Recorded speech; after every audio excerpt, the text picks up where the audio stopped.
All right, so we've got quite the collection of material here. Listeners send in some fascinating stuff, and this time, well, it's a deep dive into UFOs with a real focus on one particular individual, Clif High, based on this YouTube transcript you sent over. Yeah, it's a compelling mix. We've got articles too, some other research bits, but that transcript, it really lays out High's, let's say, unique perspective. Definitely unique. So our mission today is basically to walk through these sources, zeroing in on what High is putting forward, and pull out the key ideas. It feels like it's going to cover a lot of ground, personal history, fringe communities. It's quite the mix. It is. And High's viewpoint, as shown in that transcript, it's certainly a distinct way to look at the whole UFO mystery. It weaves together his own life story, a very different way of seeing reality, and some pretty bold takes on things happening now. Okay, well, let's dive right in.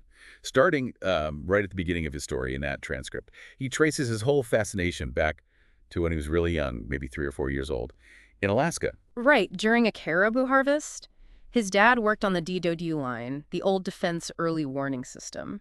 And the setting he describes, it's intense. This vast Alaskan wilderness, dog sleds. He even talks about the smell of the caribou herd from miles off. Yeah, he paints a really vivid picture, doesn't he? Makes you feel the remoteness, the sort of unfiltered sensory input a young kid might absorb in that kind of environment. Totally. And right in the middle of all that, he sees something.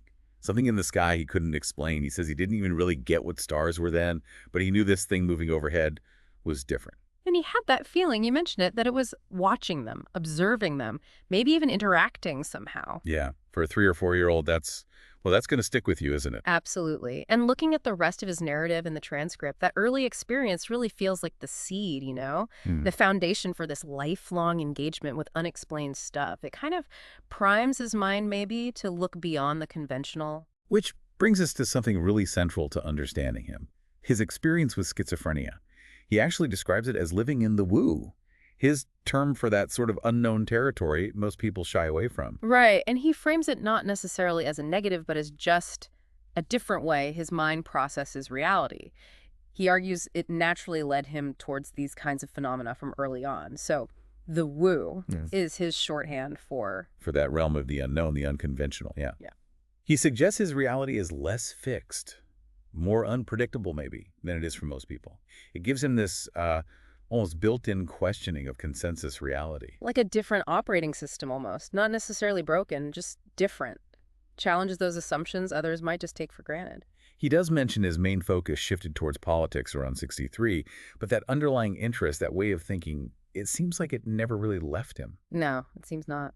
And then there's that period in early 70s he talks about spending a lot of time at the Washington State Library. Yeah, that was interesting. Apparently, it's a repository for the Library of Congress, so massive amounts of information. He even claims he was their biggest single borrower. Which is quite something. Imagine someone with his particular worldview having that kind of access. It suggests a period of really intense, probably quite eclectic self-education, connecting dots maybe others wouldn't. He also mentions having a tribal mindset and this constant pattern recognition thing he does. He says it's how he navigates a reality that feels, well, less solid for him than for normies, as he calls them. Right. It's like he's always looking for the underlying connections, the structure beneath the surface, maybe because that surface feels more fluid to him. So it's not just intellectual curiosity, maybe. It's almost a coping strategy, a way to build stability. Could be. If your internal reality feels less consistent, actively seeking patterns might be a way to impose some order, find anchors. And that pattern recognition skill, well, that clearly becomes super important for his later work with language. And he makes a point of saying he specifically trained himself to function in the normal world, the normie paradigm, while holding on to his own perspective. Sounds like a constant balancing act. It really does. It implies a lot of self-awareness, a deliberate effort to bridge his internal world with the external demands of, well, just living. Okay, so then the transcript shifts to his first brushes with the actual ufology community. And surprisingly, it wasn't like at conferences or anything formal at first. No, it was through family visiting revival tent meetings down south, late 60s. Yes, strange place for it, right?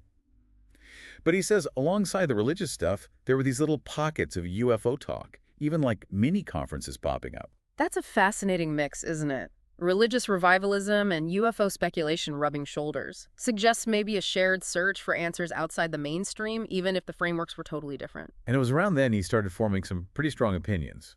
He mentions being skeptical of Billy Meier very early on. And it wasn't just hearsay. He says it was based on accounts from his relatives in Switzerland.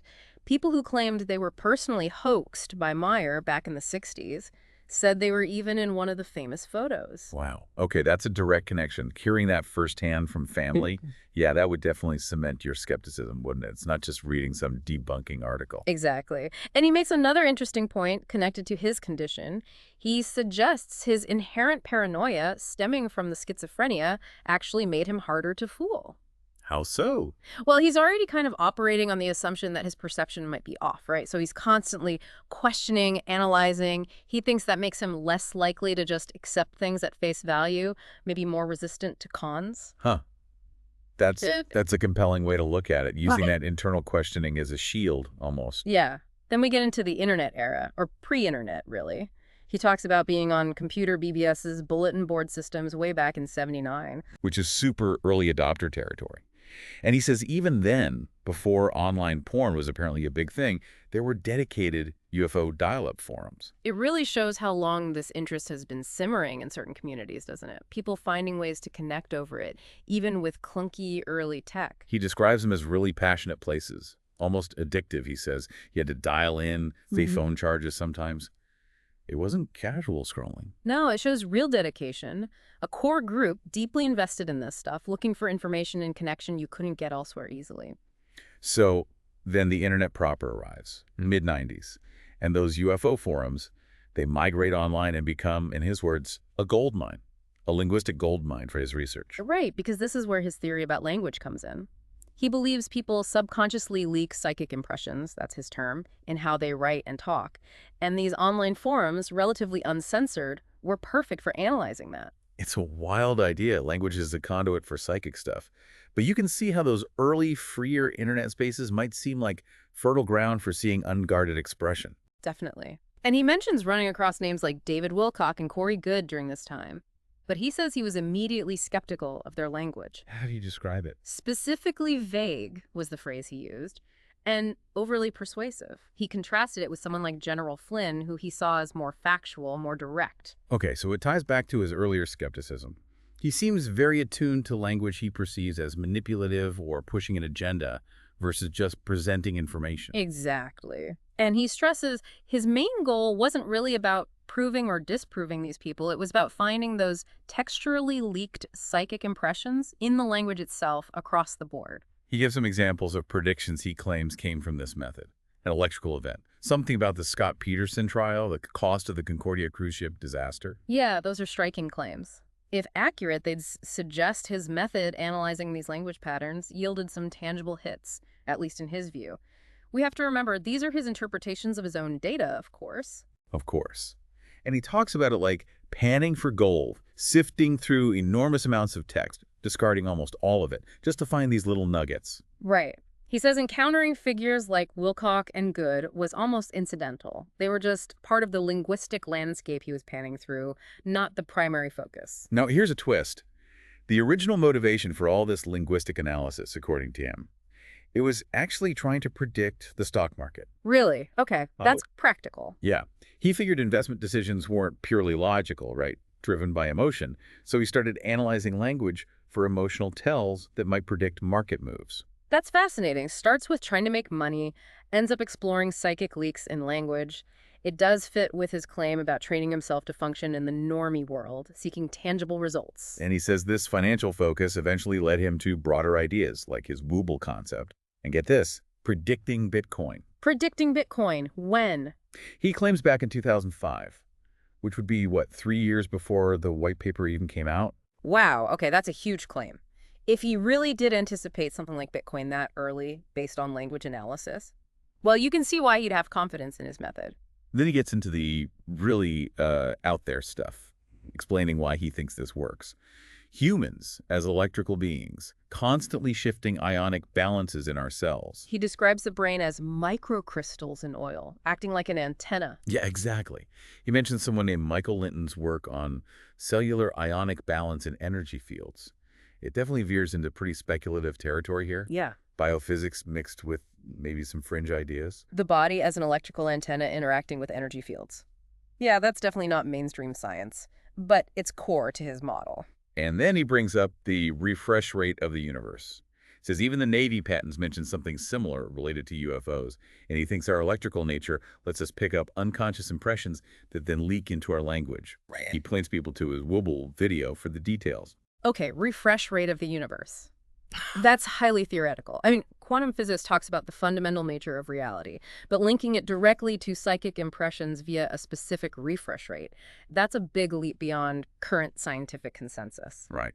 Okay, shifting gears slightly. Modern UFO disclosure. What are his takes on the current figures? He seems to view Chris Mellon as possibly legitimate, credible, but Lou Elizondo, he sees him as more constrained, maybe not able to speak as freely. So, a bit nuanced there, not lumping everyone together. Seems so. He also claims to have contacts in the deep state, his term, who are apparently freaking out about how often UFOs are being seen now. Freaking out. Okay, and does he have a theory on why the government released those Tic Tac videos? He offers a couple of possibilities. One, maybe to draw responses, get info from people like him outside the usual channels. Two, maybe it was a propagation study just to see how the public reacts, gauge interest. Using it to gather intel or manage the narrative. Both sound plausible in a kind of intelligence world context, right? Yeah. Fits historical patterns, maybe? Could be. And he mentions this dramatic jump in sightings, claims something like 500 reported a day now, though he admits we don't know what they all are. 500 a day? If that's even close to accurate, that's a huge increase. But yeah, verifying all those, figuring out what they are, that's the challenge. Then he gets into his own theory about how the tic-tac moves. It involves someone named Bisevich from the 17th century talking about the ether. The ether. I thought that was disproven. Largely, yeah. But High combines that old idea with his own wooble concept and theories about magnetic propulsion we don't understand yet. So he's building this alternative physics model based on superseded science and his own ideas. Pretty much. It's definitely his own unique synthesis. It deviates significantly from conventional physics, but it's his explanation for those impossible-seeming flight characteristics. How does he describe this magnetic propulsion working? He talks about creating a magnetic field, somehow magnetizing the air around the craft for resistance, and then riding existing magnetic lines in space for, like, instantaneous travel. No wings, no engines, no exhaust. Exactly. Nothing relying on normal aerodynamics, Bernoulli's principle, any of that. His description does match the weird flight patterns often reported for UAPs. The idea of manipulating magnetic fields isn't totally alien to theoretical physics, but we certainly don't have the tech for it publicly. And he points to specific things observers have noted. Yeah, like a wobble when they stop suddenly, or how they orient belly up when they start to move.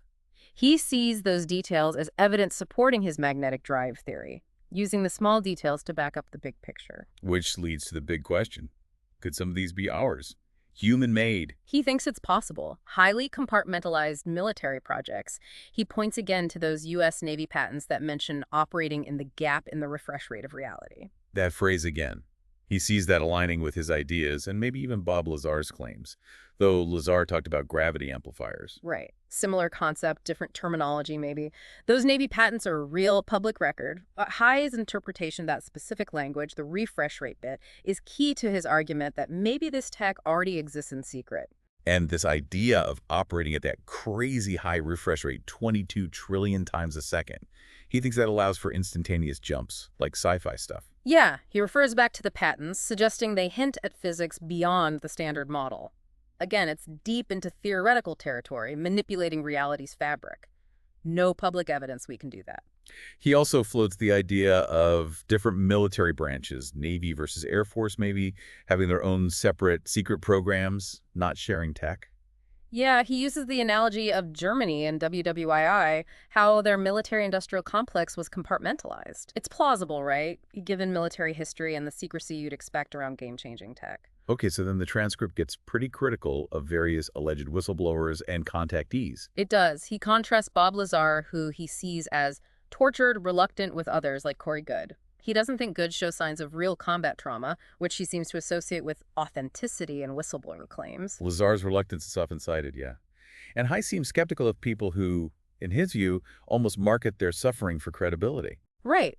He says he's had positive business dealings with Lazar, too, which likely reinforces his view. But he's really harsh on some others. Simon Parks, Charlie Ward. Very harsh. Accuses them of exploiting desperate people, fake cures, dodgy financial schemes like Nazara QFS, medbeds. He sounds genuinely angry about it. It's a strong moral stance against what he sees as preying on vulnerable people in these fringe scenes.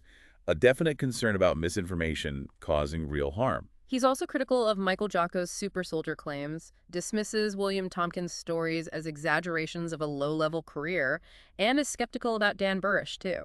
So he's applying his own filter, his own criteria for credibility, across the board within this often wild field. Seems like it. He even mentions helping someone named Art Newman attend a conference specifically to offer a counterpoint, a more grounded perspective against some of the wilder claims being made there. Interesting. So trying to inject some critical thinking into the mix. Yeah, promoting maybe a more skeptical viewpoint within the community itself. And he gets into channeling. Yeah. And he's strongly against it. Very strongly. Cites Michael Linton's work again, his own theories about non-corporeal energies. His main concern seems to be that channelers can't reliably tell if the information is external or just coming from their own minds. The validation problem, how do you prove any of it? Exactly. He says there's no way to validate channeled info, so he dismisses it entirely. That includes things like the Galactic Federation of Worlds narratives. Does he believe in telepathy at all? He acknowledges human telepathy might be possible, theoretically, but alleged alien telepathy. He says the source's agenda is unknowable, the contact unverifiable. So basically, no practical value, too risky. It reflects his preference for evidence, his skepticism towards the unprovable. So wrapping up that section, he thinks the whole UFO field is nearing a big shift. Yeah, he believes so, driven by the sheer number of sightings, military concern. He even mentions underwater tic-tac reports as part of this escalation. And he connects this back to his old linguistic data. Right. Because his data suggested a coming period focused on encapsulated Earth, language satellite problems, weird atmospheric stuff, things happening close to home. He thinks that might precede discovery, not just disclosure. What's the difference, in his view? Disclosure is an authority admitting something. Discovery is a direct, undeniable encounter. Something happens that makes it obvious to everyone. And he thinks this shift could be soon, like before the end of 2024. That's what he suggests, yeah. Based on his analysis of language trends, it's definitely an intriguing prediction, that distinction between discovery and disclosure. Okay, last major topics. Yeah. Pole shifts and solar micronovas. How does he approach these? Well, he starts by saying his method is always to cross-reference his linguistic data patterns with what he sees as scientific plausibility. And applying that, he debunks the solar micronova idea pretty thoroughly. Yeah, he argues against it based on standard astrophysics. Says the sun's a plasma thing moving too fast through space for dust to build up on it like the theory requires. Plus, just no observational evidence of micronovas happening here or anywhere else. So he sees fatal flaws in the basic premise and a lack of empirical support. Pretty much. Then he does the same for periodic Earth pole shifts. That's a popular one in some circles. It is, but he argues the evidence people cite magnetic records in rocks was misinterpreted. He brings up the expanding Earth theory instead. Expanding Earth, that's not mainstream geology, is it? Definitely not. It's a controversial alternative to plate tectonics. He cites the lack of major subduction zones, the youngest crust being at mid-ocean ridges, as evidence that the Earth has actually been slowly growing larger, with gravity decreasing over time. So catastrophes, yes, but not periodic pole shift ones. Right. He acknowledges past disasters, but argues against that specific periodic mechanism. He even mentions Ben Davidson from Suspicious Observers, noting his reliance on the micronova theory, which High considers debunked. It's a definite departure from standard geology, based on his interpretation of the evidence. Okay, so finally, what about real catastrophes and climate change? He acknowledges real risks impacts, big solar flares, and he agrees the climate is changing. We're seeing extreme weather, but he attributes it mostly to the sun changing, shrinking, and cooling, in his view, not primarily human CO2 emissions. So solar cycles driving climate, not us. That's his position. It's a minority view in climate science, obviously. He predicts more extreme weather, maybe big rains forming inland seas in North America, and eventually a new ice age, though he's unsure where it will center North America or the Caucasus. Wow, okay, that was a lot. An incredibly deep dive, really, into this whole complex web of Clif High's ideas, all stemming from the sources you sent in. It really was. It's a unique perspective, often unconventional on UFOs and so much more. It definitely highlights, the value of considering different viewpoints, even challenging ones, but also the absolute need for critical thinking when you're navigating these kinds of topics. Absolutely. So hopefully for everyone listening, this exploration gave you some new angles, some things to chew on, whether it's the nature of reality itself, that discovery versus disclosure idea, or just all the different forces, known and maybe unknown, that could be shaping things. And it leaves us with a pretty big final thought, doesn't it? If our basic understanding of physics, geology, even consciousness might be up for debate or evolution, as some of these ideas suggest, well, what other fundamental beliefs across any field might be challenged by discoveries down the road? It's a question that goes way beyond just UFOs, really. Touches on how we know anything at all.